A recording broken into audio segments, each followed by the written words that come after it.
Hey, welcome to Cow-Free Kicks. On this channel I review leather-free sneakers only, and today's video is all about the Nike ROSHE G Next Nature.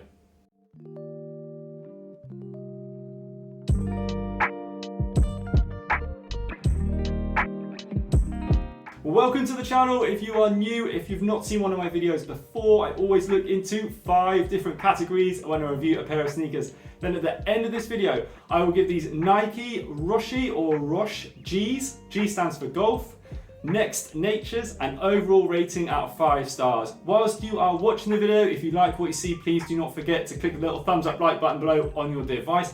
And whilst you're down there, if you want to subscribe to the channel, please take the time to do so. So let's kick this review off then by checking out these Nike ROSHE G Next Natures out on feet.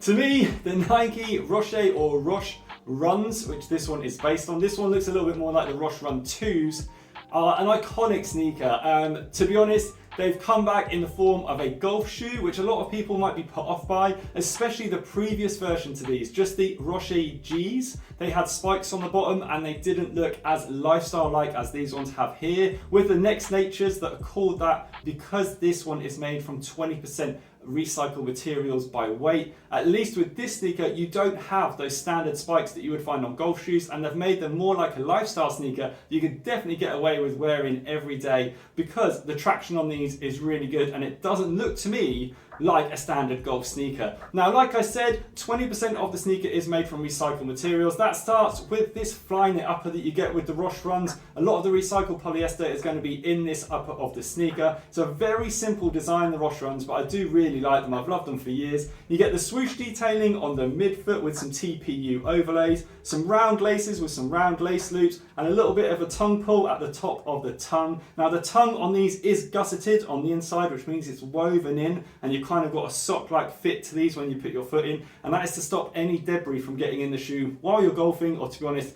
just while you're walking around in these in your day-to-day life. As you move around to the back of the sneaker, the only real detailing that you get from these to tell that they are a golf shoe is on the heel pull here. It says Nike Golf, but other than that, there's nothing really that stands out to me to say that these are a golf sneaker. When you move to the midsole, you get this really bright blue with this colorway here. Now, there's 2 colorways at the moment for the Next Nature versions. The older versions are still available and they're available in the sale. So if you are looking for a specific golf shoe, just probably pick one of those up for around £40. These are a little bit more expensive, but we'll talk about that later on. And then you get more recycled materials in the outsole for this sneaker. When you see a speckled outsole on a pair of Nikes, it's normally because 8% of that material that's used in the rubber outsole is recycled, and you do get the speckled detailing on the outsole for these.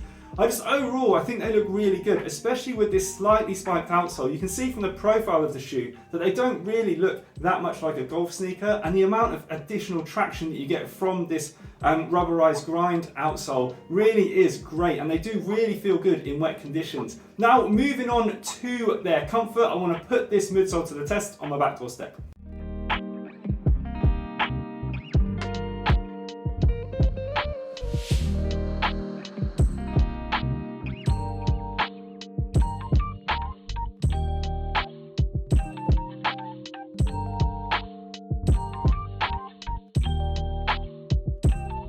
Always was a fan of the originals looks wise. I do love the simplicity, and I'm also a fan of this unnamed EVA foam midsole that you get on the ROSHE Runs. Yes, it's a little bit firmer underfoot. Now, you can see from the step test that when I put a lot of pressure on it, there wasn't too much impact, but there was quite nice responsive bounce back, which means they are going to be on the firmer side. You can see from the toe area though that it really struggled to give me that much responsive bounce back, and that's mainly because you have got the addition of this rubberized traction on the bottom, which you didn't get with the original ROSHE Runs. Now, overall, comfort-wise, I do think they do ride on the firmer side, like I've said, but you do get a nice amount of bounce, especially in the heel area of the foot foot and the midfoot as well, but towards the toe it does kind of taper off and come a little bit too firm for my liking. On top of your feet you get this sock-like fit with this fly knit upper. Now underneath this fly knit there is another material, quite a thick material, that creates the sock-like inner for this sneaker. But overall, the amount of padding you get on the heel, the nicely padded tongue, the nice feel you get with the shoe, it is overall a really nice comfortable sneaker. But don't forget they do ride on the firmer side. Now fit wise,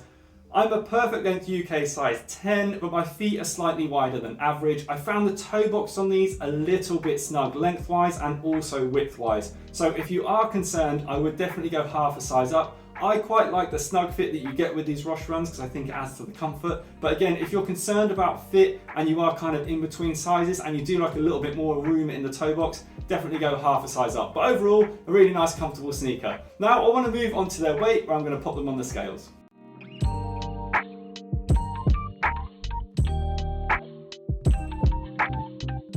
Tipping the scales at 325 grams. It's a really nice weight for these sneakers, considering the extra traction that you get on the bottom with this Nike Grind combination outsole, and also the fact that you get quite a lot of this midsole EVA foam, and then on the upper of the sneaker there's quite a heavy amount of overlay on these sneakers. So keeping the weight down to 325 isn't that bad at all. I consider any sneaker under the 350 gram mark to be lightweight. Anything under the 300 gram mark, you're definitely looking at a very lightweight sneaker, and around the 400 gram mark I think they start to become too heavy. So coming in between 300 and 350 grams I think is a really nice weight for these. Now I want to move on to their breathability, where I want to pump this upper full of smoke to see how breathable it is.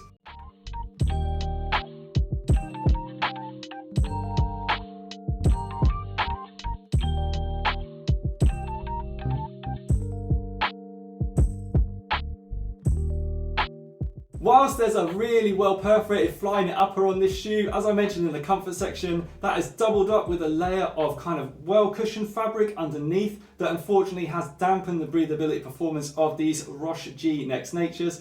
But they do still offer some breathability. You can see that the smoke did escape from the toe box area. It was quite laboured though, and it didn't really fly out. And also you can see that it came out from the area where the lace loops are. And unfortunately, that's the most you're going to get out of the middle of this shoe, because there's an additional overlay on top where the laces join together with the midfoot, and that's really going to hinder the breathability in the middle of the foot and the rest of the shoe. Overall, I'd say they come in at around average for breathability, and that's about it at best. Now I want to move on to their price. Now these cost me £90, which I think is a very fair price at the moment, considering the cost of living and everything going up and up and up. I think Nike have kept these reasonably well priced, and also a nice introduction to the sneaker game if you are going golfing. But don't forget, the earlier versions of this are coming in much cheaper. Now I want to move on to my overall score for these shoes, and I'm going to give these quite a well-rounded 4 stars. I think the only place they're really let down is the breathability. I do think they could also be increased a little bit more in the comfort stakes, because there's a lot of this EVA foam.